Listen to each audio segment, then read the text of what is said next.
जैसा कि इस बार की बोर्ड के एग्जाम में मैथ के जिस पैटर्न को देखने को मिला है उस पैटर्न में जो देखा गया है कि अधिकतर इस तरह के प्रश्न आ रहे हैं, मतलब दशमलव वाले प्रश्न काफ़ी ज़्यादा मात्रा में आ रहे हैं और बहुत ही सिंपल से दशमलव के प्रश्न आ रहे हैं जो बहुत ही आसानी से आप हल कर सकते हैं। जैसे आप देख सकते हैं यहाँ पर एक आप देख सकते हैं यहाँ आपको दशमलव कुछ प्रश्न दिख रहे होंगे, इस तरह के प्रश्न बार वाले प्रश्न, ये दशमलव वाले प्रश्न, ये दशमलव और बार वाले प्रश्न काफ़ी ज़्यादा आ रहे हैं। यहाँ पर जो प्रश्न आपको दिख रहे हैं इससे भी इजी प्रश्न इस बार के ग्रुप डी के एग्जाम में आ चुके हैं। आज के इस वीडियो में हम आपको बताने वाले हैं कि आप इस तरह के प्रश्न को किस तरह से बहुत ही आसान तरीके से कैसे बना सकते हैं। इन सभी प्रश्नों को एक एक करके हम देखने वाले हैं कि इन प्रश्नों को हम किस तरह से हल कर सकते हैं। इसके अलावा भी इन प्रश्नों के जो बेसिक है जस्ट हम उसको भी आज समझने वाले हैं। इस तरह के प्रश्न को आप आसानी से और डायरेक्ट ऐड कर सकते हैं। जस्ट आप देख सकते हैं हमारा दशमलव यहाँ पर है और इसमें यहाँ पर है और यहाँ पर है।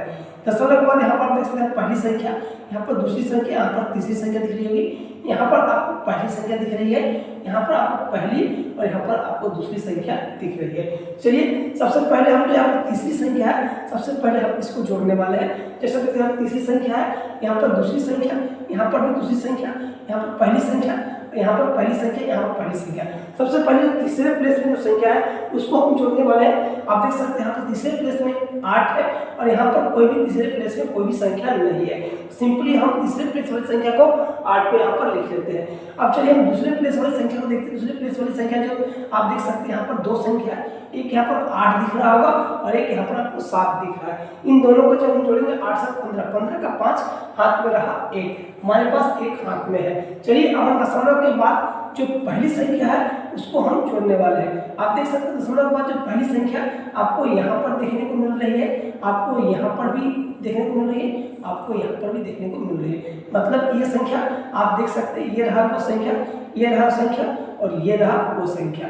इन तीनों संख्या को हमको आपस में जोड़ना है। 8 7 15 और 15 और 6 21, 21 और हाथ में हमारा एक था 22, 22 का 2, अब हाथ में हमारे पास क्या बच गया 2, ये गया कट। चलिए दशमलव के बाद 3 प्लेस तक संख्या थी और तीनों प्लेस हमने जोड़ दिए हैं। 6 है, यहाँ पर 7 है, 6 6 पर 13 और 5, 13 5 जोड़ेंगे तो हमारा हो जाएगा 18, 18 हमारे पास 2 हाथ में है, 18 19 20, 20 का 0 हाथ में रहा, फिर से हमारे पास 2 ही आ गया है। दशमलव से पहले दूसरे अंक की संख्या देखते हैं। यहाँ पर हमारा है 5, यहाँ पर हमारा 6, 5 6 11, यहाँ पर हमारा कुछ भी नहीं है, 11 12 13, 13 का 3, ये 2 हमारा कट के फिर से हमारे पास 1 बच गया है। चलिए यहाँ पर हमारा ये पूरी तरह से जुड़ चुका है, ये भी पूरी तरह से जुड़ चुका है। अब हमारा इसका जो तीसरा अंक है यह बचा हुआ है। जस्ट यहाँ पर हमारे पास 5 है और यहाँ पर 1 है, 5 और 1 6। जस्ट हमारा आंसर जो है ये निकल के सामने आ रहा है। अगला प्रश्न कुछ इस तरह का आपको देखने को मिलेगा। जैसा कि आप देख सकते हैं यहाँ पर इन दोनों संख्याओं के बीच में यहाँ पर ऐड है, तो जस्ट आप सिंपली इसको ऐड कर सकते हैं। लेकिन जस्ट आप देख सकते हैं यहाँ पर आपको डिवाइड का ऑप्शन दिख रहा है। जैसे इस तरह का प्रश्न आपको एग्जाम में दिखता है आप सिंपली इस तरह के प्रश्न को छोड़ देते हैं। जब भी एग्जाम में इस तरह का प्रश्न आपको देखने को मिले सबसे पहले आप देख सकते हैं जब हम बदमाश रूल यहाँ पर अप्लाई करेंगे सबसे पहले हमको डिवाइड करना पड़ता है। चलिए इसको हम सॉल्व करते हैं। जैसे आप देख सकते हैं 4 + 5 3.6 बाय 6.7, हम इसको इस रूप में लिख सकते हैं। चलिए यहाँ से हम जब दशमलव हटाएंगे तो हमारा यहाँ पर नीचे 10, और जब हम यहाँ से दशमलव हटाएंगे तो जस्ट हमारा यहाँ पर 10 चला जाएगा। चलिए इसको हम यहाँ से हटा देते हैं। चलिए ये हट गया है, जस्ट हमारे पास जो बचे ये बच गया है। जब भी इस तरह का प्रश्न आपको देखने को मिले जस्ट आप देख सकते हैं हमारा यह प्रश्न क्या है 5 3 6 को 6 7 डिवाइड करने वाली है। इस सिचुएशन में आपको यहाँ का इकाई अंक दिख रहा है, यहाँ पर आपको क्या है 7 है और यहाँ का इकाई अंक क्या है 6 है। अगर 7 का टेबल अगर हम पढ़ते हैं 7 के टेबल में कौन सी संख्या है जिसका इकाई अंक 6 है।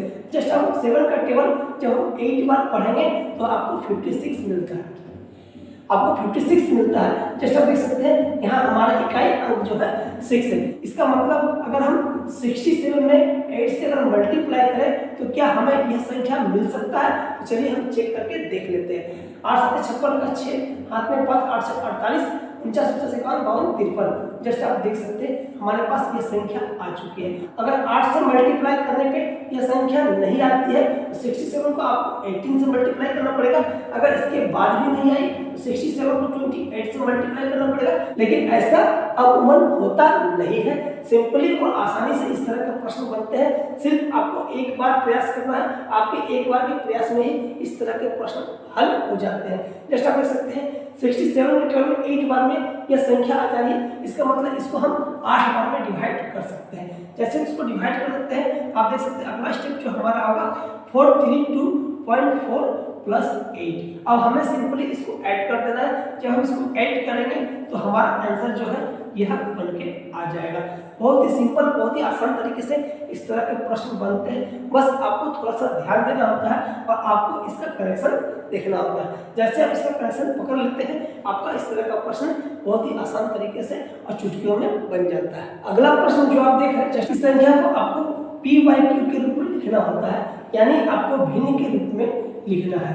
चलिए इसको हम भिन्न के रूप में किस तरह से लिख सकते हैं, जैसे आप देख सकते हैं हमारा सवाल जो है 0.47 पर बार आपको दिख रहा होगा।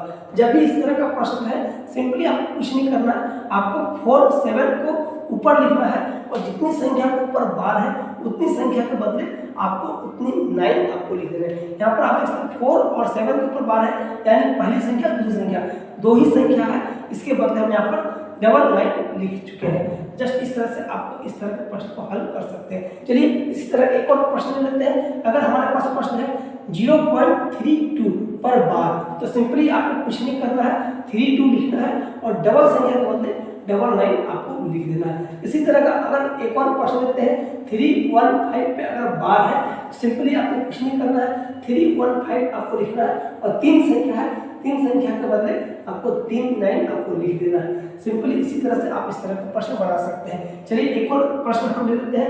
0.1456 पे अगर बार है तो सिंपली आपको इसको कुछ नहीं करना, 1456 लिख के आपको चार संख्या के ऊपर बार है, 4 9 आपको यहाँ पर 4 टाइम्स 9 आपको यहाँ पर लिख देना है। इस तरह से आप इस तरह के प्रश्न को आसानी से हल कर सकते हैं। अगर आपको इसी तरह का एक और प्रश्न मिल जाता है 0.145, लेकिन इस बार बार आपको यहाँ पर मिलता है, जस्ट एक के ऊपर आपका बार नहीं रहेगा, तो इस तरह के प्रश्न को आप किस तरह से बनाएंगे। तो चलिए हम इस तरह के प्रश्न को भी देख लेते हैं, इस तरह के प्रश्न को हम किस तरह से हल कर सकते हैं। अब आप देख सकते हैं हमारे पास कुछ इस तरह के प्रश्न आप यहाँ पर देख रहे हैं। सिंपली आपको कुछ नहीं करना, 145 डिवाइड बाय, आप देख सकते हैं यहाँ पर दो संख्या के ऊपर बार है, तो दो संख्या के बदले डबल 9 आपको यहाँ पर लिखना है। एक संख्या के ऊपर बार नहीं है तो आपको यहाँ पर एक संख्या के बदले 0 देना है। जब भी किसी संख्या के ऊपर बार नहीं होता है तो आपको उसके बदले 0 देना होता है। जैसा कि आप इससे पहले भी सवाल अगर कभी हल किया हो दशमलव वाले, अगर इस तरह का दशमलव अंक है, इसको अगर हमको p/q के रूप में लिखना है या भिन्न के रूप में लिखना है, तो आपको सिंपली क्या करना होता है कि दशमलव के बदले हम यहाँ पर 1 लेते हैं और दशमलव के बाद दो संख्या है तो दो संख्या के बदले हम 2 0 लेते हैं। इस प्रश्न को बताने का उद्देश्य मेरा इतना ही है कि जब भी आप दशमलव के बाद कोई भी संख्या लेते हैं, उस संख्या के बदले हम यहाँ पर 0 लिखते हैं। जस्ट उसी तरह से हम यहाँ पर दशमलव के बाद जो एक अंक की संख्या है, यहाँ पर जो एक संख्या है इसके ऊपर बार नहीं है, जिस संख्या पर बार नहीं है उस संख्या को हमको यहाँ पर माइनस करना होता है। तो चलिए हम यहाँ पर माइनस कर लेते हैं। हम यहाँ पर माइनस करेंगे तो हमारा यहाँ पर क्या है 144/990 आपको यहाँ पर देखने को मिलेगा। अगर आपके ऑप्शन में यह दिख रहा है तो बेहतर है, नहीं तो इसको आप डिवाइड कर सकते हैं। 2 7 14, 2 दूनी 4, 2 चौके 8, 2 चौके 8, 2 9 18, 2 5 10, 3 1 3, 3 6 18, 3 5 15, 3 दूनी 6, 3 चौके 12। एक बार डिवाइड अब ये और होने वाला है, 3 8 24, 3 5 15, 3 5 15। चलिए तो हमारा आंसर जो आने वाला है, आंसर है हमारा 8/55, यह हमारा फाइनल आंसर हो जाएगा। इसी तरह से जब हम इस प्रश्न को हल करते हैं, जैसे आप देख सकते हैं यहाँ पर हमको 2 प्लस, जब दशमलव का पहले वाली संख्या को हम पहले प्लस में कर लेंगे और दशमलव के बाद वाली संख्या को हम बाद में डिवाइड के रूप में लिखने वाले हैं। 1365, दो संख्या के ऊपर बार है इसके बदले डबल 9, एक संख्या के ऊपर बार नहीं है इसके बदले 0, और जिस संख्या के ऊपर बार नहीं है उसको हम यहाँ पर माइनस के साथ लिखने वाले हैं। चलिए इसको हम सॉल्व कर लेते हैं। 2 प्लस इसको जब सॉल्व करेंगे तो 135/990, यह हमारा फिर से डिवाइड होने वाला, 3 3 9, 3 3 9 0, 3 चौका 12, 3 5 15, फिर से यह डिवाइड हो जाएगा, 3 1 3, 3 1 3 0, 3 1 3, 3 5 15, 5 3 15, 5 दूनी 10, 5 दूनी 10। तो हमारा फाइनल यहाँ पर आप देख सकते हैं हमारा फाइनल जो आंसर आने वाला है 2 + 3 5 22। और इसको हम इस तरह से लिख सकते हैं 2 × 3/22, यह हमारा फाइनल आंसर हो जाने वाला है। तो चलिए अगला प्रश्न हम देख लेते हैं। यहाँ आप देख सकते हैं, यहाँ जहाँ पर आप बार का ऑप्शन देख सकते हैं, जैसे आप देख सकते हैं यहाँ पर बार नहीं, आपको दशमलव की तरह कुछ दिखता हुआ, दशमलव की तरह कुछ आपको दिखेगा। बार की तरह ही इसका इस्तेमाल होता है। आपको सिंपली बार वाले प्रश्न को जिस तरह से सॉल्व करते हैं, आपको भी उसी तरह से आपको इस प्रश्न को भी उसी तरह से सॉल्व करना है। आप देख सकते हैं इसको आपको 3 7 5 आपको लिखना है। एक संख्या के ऊपर बार है तो आपको 1 के बदले 9 लिखना है, और 2 संख्या के ऊपर बार नहीं है, 2 संख्या के बदले आपको 2 0 देना है, और जिन 2 संख्या के ऊपर बार नहीं है उसको आपको यहाँ पर माइनस के रूप में लिख देना है। 15 से 7 से हम माइनस करेंगे तो हमारा यहाँ पर 8 आ जाएगा, और 6 से 3 माइनस करेंगे 3 आ जाएगा, और 3 जस्ट आप देख सकते हैं यह हमारा यहाँ पर देख सकते हैं। चलिए हम इसको डिवाइड कर लेते हैं।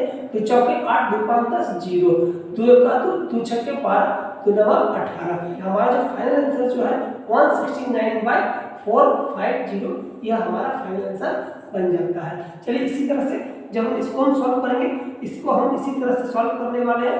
2 संख्या को बार है तो 99, 2 संख्या को बार नहीं है तो 00, और जिन 2 संख्या को बार नहीं है